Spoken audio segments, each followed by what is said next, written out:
자, 22절부터의 말씀은 부지 중에 사람을 죽인 경우에는 이 도피성으로 복수자를 피해서 도망가 있게 하십니다. 22절 같이 읽어볼게요. 시작.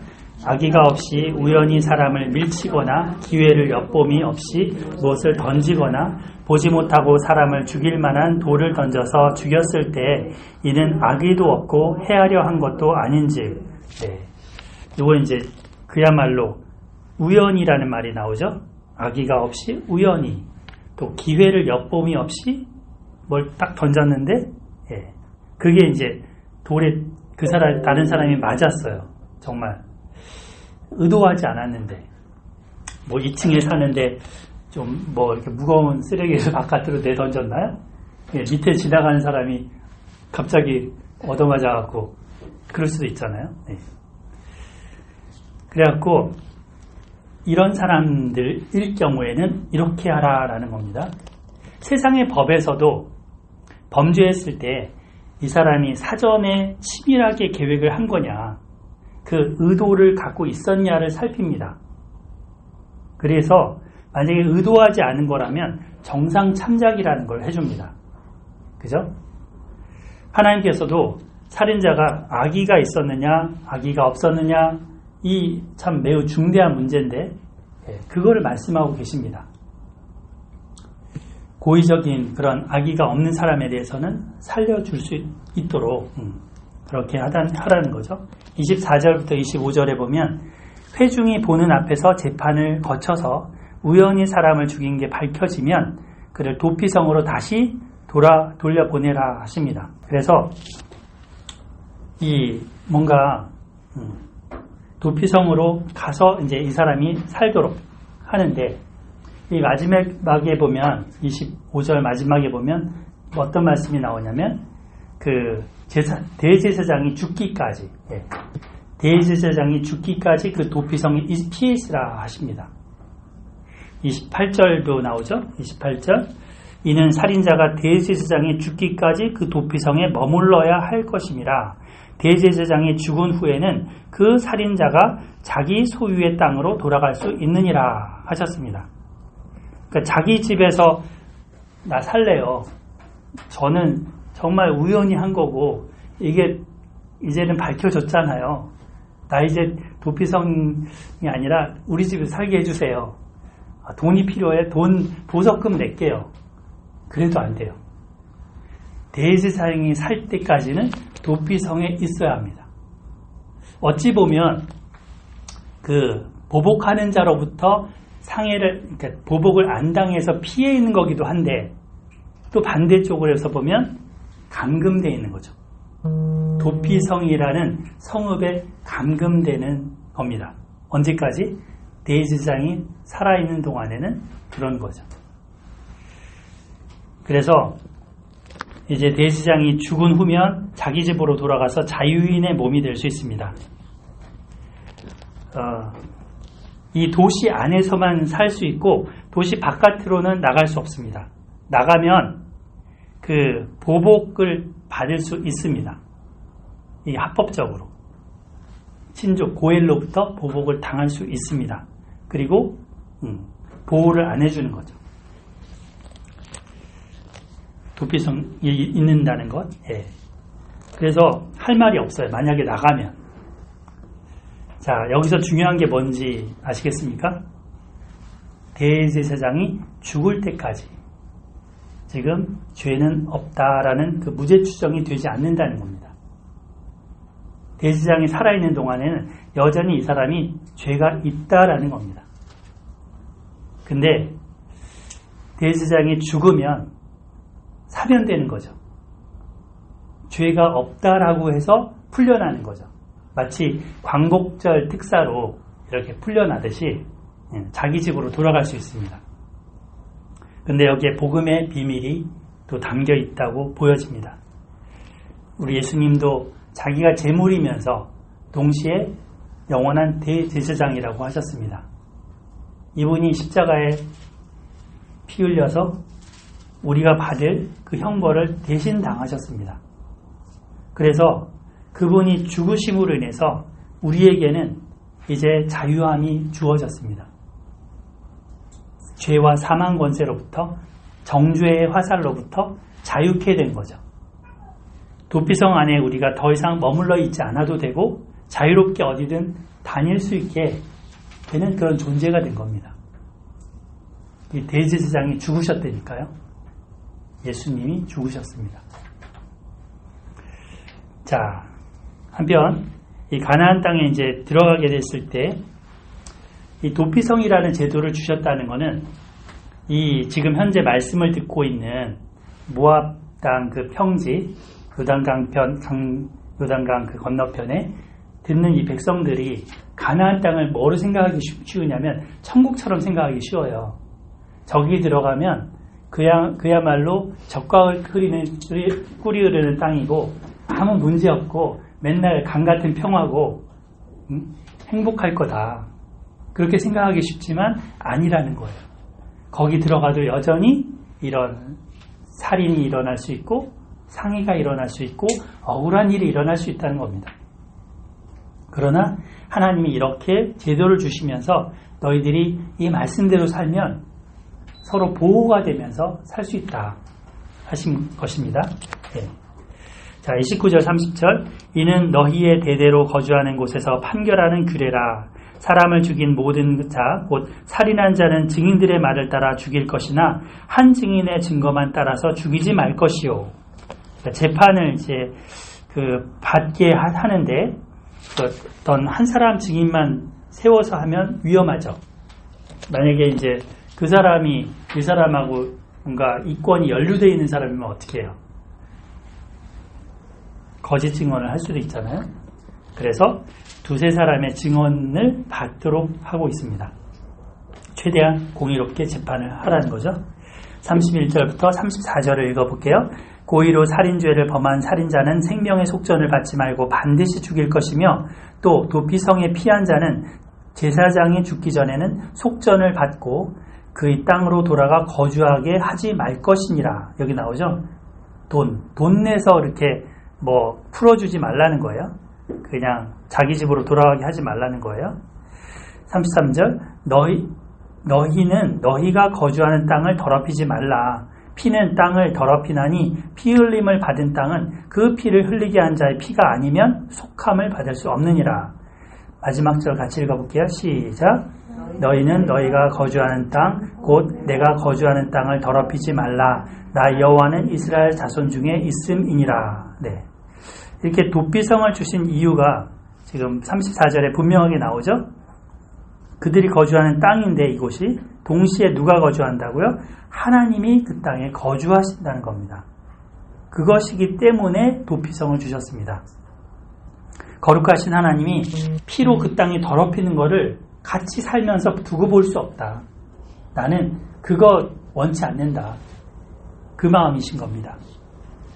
하늘 보좌에 앉아 계실 하나님이 내려오셔서 여기 거주한다라는 말이 이제 성막 가운데 거하시잖아요. 나중에 보면은 그 실로에 성막을 두시는데 거기에 거주하시면서 앉아 계실 그 하나님이 이스라엘 백성들 그들이 합당하게 사는 걸 보고 싶어 하십니다. 자, 이렇게 해서 도피성은 억울하게 죽임을 당한 자가 피할 수 있는 피난처가 됐습니다. 우리 모두는 인생의 환난에서 피할 도피성, 피난처가 필요합니다. 우리 모두 죄로 인해서 연약해지고 악한 세상에 살기 때문에 피난처가 필요합니다. 의도하지 않게 미움을 받아서 그 미움의 화살로부터 피할 장소, 그 품이 필요합니다. 아기가 막 누구한테 달려가요? 엄마한테 달려가잖아요. 엄마가 피난처죠. 또 때로는 아버지, 아버지가 피난처죠. 그런 피난처가 필요합니다. 모압 여인 룻이라는 여인이 있죠. 여기 보여지는 이 룻. 이 사람도 남편 잘 아시다시피 시어머니와 함께 남편이나 시아버지 3명을 다 잃고 이제 시어머니랑 둘이 베들레헴으로 왔습니다. 거기서 시어머니 나오미의 불쌍히 여기는 마음으로 함께하면서 어떻게든지 두 여인이 먹고 살기 위해서 보리밭에 나가서 이삭을 줍죠. 그리고 이제 하루하루 생계를 유지합니다. 이런 그녀가 정말 유력한 자, 보아스라는 부자이면서 마음이 넉넉하신 분, 하나님을 잘 믿는 분, 이분을 만났습니다. 그 보아스가 룻에게 이런 말을 하죠. 여호와께서 네가 행한 일에 보답하시기를 원하며 이스라엘의 하나님 여호와께서 그의 날개 아래 보호를 받으러 온 네게 온전한 상 주시기를 원하노라. 하나님께 피신했다는 거예요. 보아스가 볼 때 룻은 하나님께 도피했다는 겁니다. 참 룻에게 큰 위로가 됐던 말이죠. 그래서 그 복을 빌어주는 그 말을 듣고 큰 위로를 받았습니다. 그리고 또 뿐만 아니라 보아스는 그녀를 자기의 날개로 덮으면서 아내로 삼고 피난처가 되어줍니다. 도피성 역할을 해줬습니다. 또 후에 이제 룻의 증손자 누가 태어나요? 다윗이 태어나죠. 이 다윗도 사울의 미움을 받으면서 광야에서 피난처, 도피성이 필요했습니다. 내가 도망가서 사울의 그 저 화살로부터 목숨을 건질 곳이 어디겠는가 항상 찾아다녔어요. 그래서 동굴에도 숨고, 그죠? 계곡에도 숨고 여기저기 도망을 다녔습니다. 그러면서 시편이 나왔죠. 시편에도 나오긴 하지만 사무엘하 22장 3절에는 하나님을 자신의 피난처로, 자신의 도피성으로 고백합니다. 구원의 뿔, 아까 그 번제단 뿔과 같은 그 뿔로 고백합니다. 룻이나 다윗이나 하나님이 그 피난처가 되주셨고 도피성이 되주셨습니다. 우리에게 예수 그리스도께서 피난처고 도피성이 되어주십니다. 모두가 손가락질하면서 막 돌로 쳐라 하면서 그 회중 가운데 부끄럽게 끌고 나온 한 여인은 있었죠. 현장에서 가늠하다 잡힌 여인. 돌로 쳐 죽여야 합니다 했을 때 예수님은 누구든지 죄 없는 자가 먼저 돌로 치라 하셨고, 나중에 그 여인한테도 나도 너를 정죄하지 아니한다 하시면서 가서 다시는 죄 짓지 말고 살아 권면하셨습니다. 그녀에게 갈 곳 없는, 정말 돌로 쳐서 죽임당할 수 있는 위치에서 하나님 예수님이 보호가 되주셨습니다. 피난처가 되주셨습니다.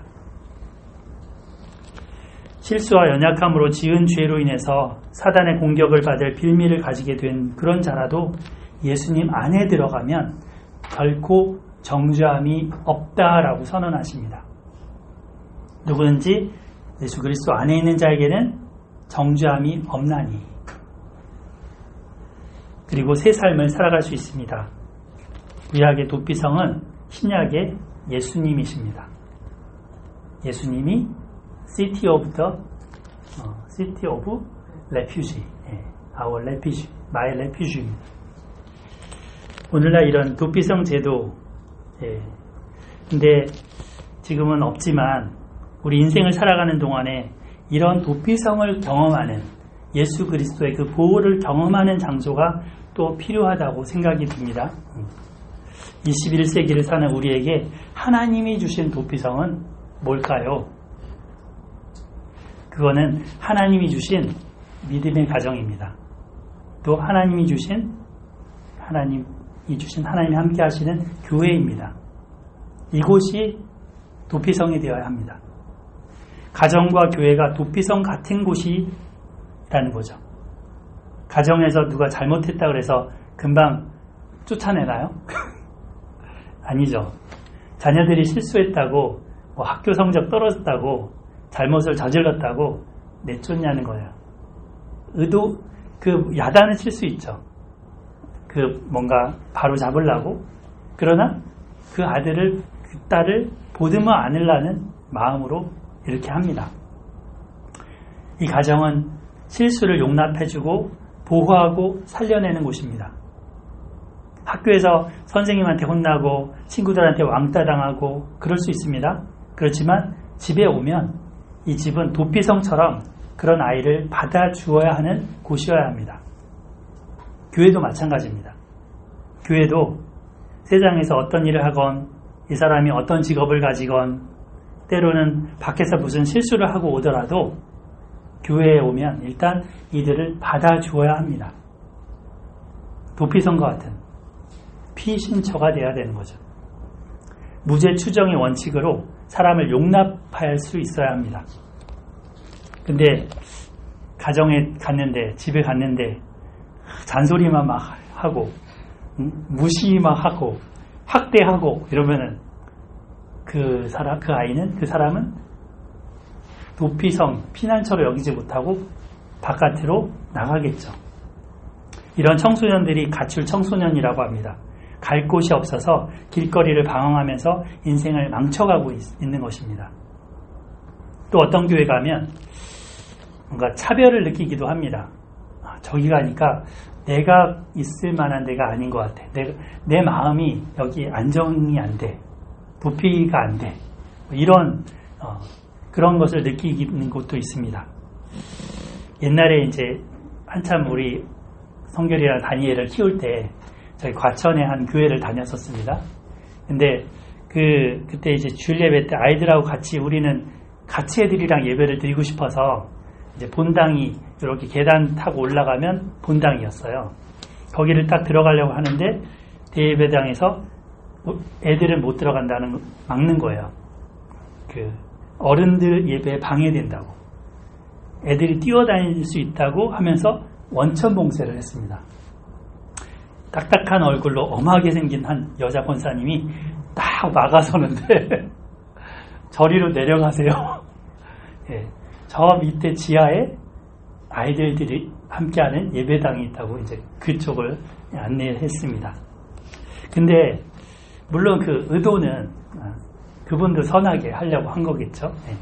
근데 거절당한 그런 기억으로 인해서 참 마음이 아팠습니다. 그 지하 공기도 잘 안 통하고 습한 옆에 식당도 있어서 식당 냄새도 나고 이런 곳이었는데 어린이들이 거기서 예배를 드려야 했습니다. 하지만 사실은 어린아이들 데리고 와도 울어도 교회에서 용납해주고 서로 참아주면서 이해해주고 함께 예배드리는 곳이 도피성 같은 교회가 아닐까 생각을 해봅니다. 지난주에 우리 정인이가 왔었는데 웅얼웅얼한 소리를 들으셨죠? 그래도 참 잘 참았어요. 그죠? 예배 중에. 불편할 수도 있었을 텐데 잘 용납해 주셔서 감사합니다. 이런 게 이제 도피성 같은 교회의 모습이 아닐까. 서로 허물을 덮어주는 곳, 그리고 좀 불편을 감수해 주는 곳, 노아 방주 안에 여러 동물들이 막 울고 불고 했을 거 아니에요. 온갖 동물 소리 다 났을 텐데 그 안에서 함께 이렇게 구원의 방주로 했던 것처럼 여러 가지 세상의 폭풍으로부터 보호하는 그런 교회가 될 줄 믿습니다. 가정과 교회가 참 도피성이기 때문에 무장 해제를 해도 안전한 곳일 수 있습니다.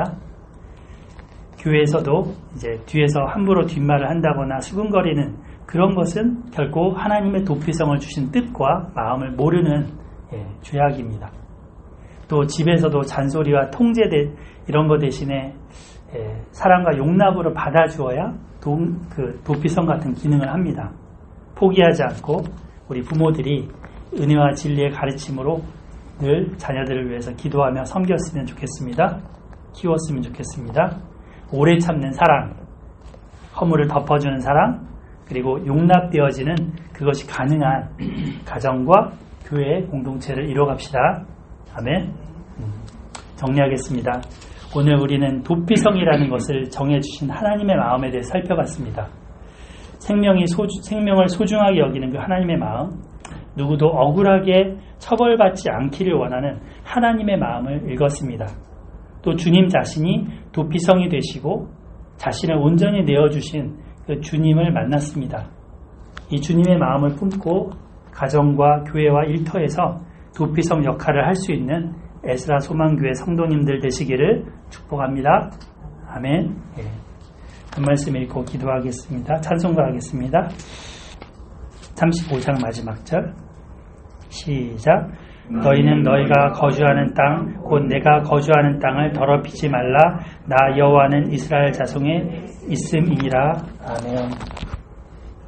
기도하겠습니다. 하나님 아버지, 하나님이 이 땅에 저희들을 만들어주시고 지어주시고 또 이 땅에 살면서 또 여러 가지 어려움도 있지만 하나님 배려하고 서로 사랑하고 또 서로에게 피신처가 되주라 말씀해 주셔서 감사합니다. 하나님 아버지, 생명을 소중히 여기는 하나님을 저희가 다시금 생각합니다. 저희도 나 자신이 소중한 것만큼 타인을 더 소중히 여길 수 있는 마음을 갖게 하여 주시옵소서. 또 하나님이 귀하다고 여기는 것은 정말 저희도 귀하게 여기는 그런 마음을 갖도록 도와주시옵소서. 다시 한번 바른 하나님 중심의 가치관을 갖도록 도와주시기를 기도합니다. 주님, 생명이 정말 소중한데 저희들이 정말 이를 귀히 여기지 못하고 살아왔던 부분이 있다면 용서하여 주시기를 기도합니다. 우리의 욕심으로 쓰러져가는 생명들을 불쌍히 여주시고 또 주님께 돌아갈 수 있는 기회를 허락하여 주시기를 기도합니다. 하나님 아버지, 또 이제 가정과 우리 교회 공동체가 이런 도피성이 되어서 예수 그리스도의 마음을 가지고 또 하나님 함께할 수 있도록 도와주시옵소서. 저희들이 서로 용납하지 못하고 용서하지 못한 부분이 있다면 하나님 이 시간 용서하여 주시고 저희들이 내려놓사오니 주님 붙들어 주시옵소서. 또 주 안에서 서로를 사랑할 뿐 아니라 나아가서 또 이 이웃들에게 주님, 이 도피성 되신 예수님을 증거하는 삶이 되게 해주시기를 기도드립니다. 감사하고 예수님의 이름으로 기도하였습니다. 아멘.